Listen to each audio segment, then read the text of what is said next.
December 24. Enjoy all the promises of God.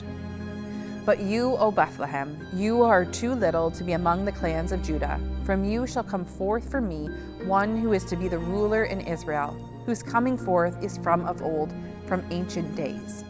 Therefore he shall give them up until the time when she who is in labor has given birth. Then the rest of his brothers shall return to the people of Israel, and he shall stand and shepherd his flock in the strength of the Lord, in the majesty of the name of the Lord his God. Micah 5, verse 2 through 4. Christ is the yes of all God's promises, so if you trust him, they will be your inheritance. Already Micah made clear that Christ will secure for us the promises of God. How did Micah show us this? Any Jewish person in those days hearing Micah predict the coming ruler out of Bethlehem, who would feed his flock in the strength of the Lord, would immediately think of two people, David, the king, and the coming son of David, the Messiah. There are at least three links with David in this text. First, David was from Bethlehem. That's why it was called the city of David. Second, David was a ruler in Israel. He was the greatest ruler, a man after God's own heart. And third, David was a shepherd as a boy, and later he was called the shepherd of Israel.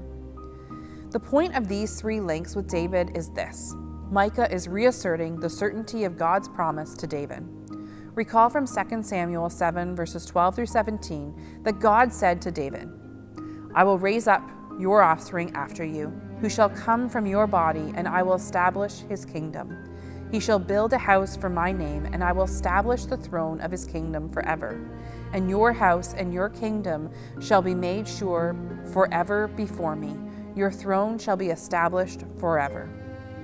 The amazing thing about Micah is that he reasserts the certainty of the promise not at a time when Israel is rising to power, but at a time when Israel is sinking into oblivion.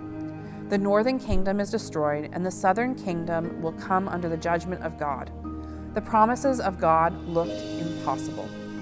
Micah's point was this: the coming of the Christ was the confirmation of the promises of God.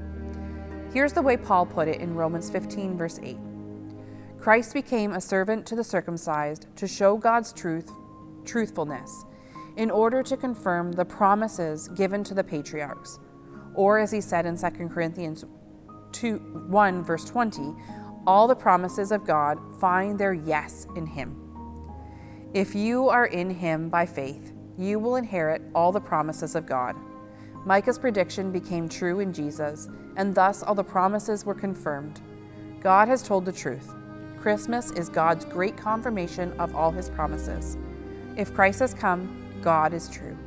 And if God is true, all the promises will come true for all who trust in him. Receive this unspeakable gift.